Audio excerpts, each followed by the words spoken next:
sitting on the grid, ready for his third heat in the supercar class. There is John Maloney sitting in his Escort Cosworth, the ex-Pat Duran car, and Will Gollop, Britain's best rallycrosser, also in this lineup. Now, Gollop was quickest in the first round of heats. He stalled on the grid in the second, so this is all important for Will. He needs to win and set a quicker time than we've just seen Norman Kittle set in order to take pole position for the final. The pressure is on. The grid is about to be cleared. The red lights go on. They will flash to green any second now. And it's blast off. John Cross not so quickly off the line this time. John Maloney makes a very good start with Will Gollop and Cross right behind him as they get to the first corner. There's contact there and round goes Maloney. He clips Cross. Gollop goes wide as well. And John Maloney's Escort comes to grief. It is parked in the middle of the circuit, and Gollop is absolutely flying around the outside of Colin Anson's Saab there as they head towards the loose. Now, what has happened to Maloney? Mysteriously, the Escort has become very, very heavy, and the marshals can't move it out of the way. The red flag is out to stop the race as a result of that car having beached itself in the middle of the road. That means a restart is going to be needed. It takes place without the excluded Maloney. The lights go green. Gollop makes a very good start, this time from the second row of the grid around the outside of Cross and also past Peter Faulkner's 6R4. You can see now why Will Gollop is a former multiple British Grand Prix winner and former British champion and has done so well in the European Championship as well.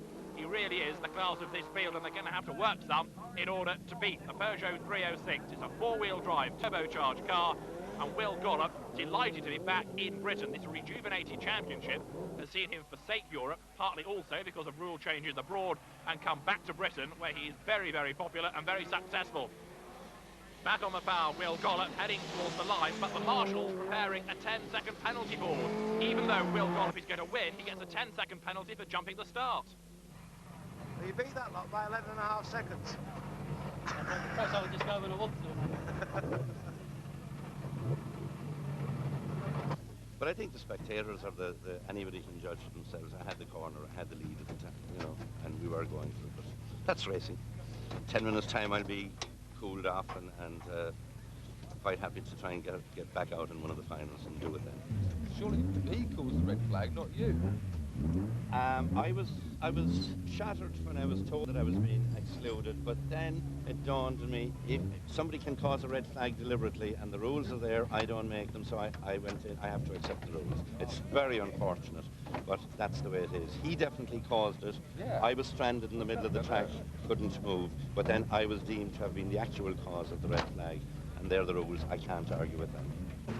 And incredibly, calm and collected John Maloney. How nice to see a driver who doesn't shout and scream. That's the damage to his car. That is the damage to the Fiesta that hit him, driven by John Cross. We just both went for the same corner. All the three of us on the front row had a good start. John was slightly in front. I was slightly in front of, I can't remember, it was one of the Metros alongside. And when we turned in, I felt there just wasn't room. John thought that it was deliberate, but I tried to assure him it wasn't. Whether he believes me or not is another thing, but I'm sure if the organisers had felt it was deliberate, I wouldn't have been allowed to restart. I think it was unfortunate that he couldn't restart because it wasn't his fault, but you know, that's the rules. We all suffer sometimes by them.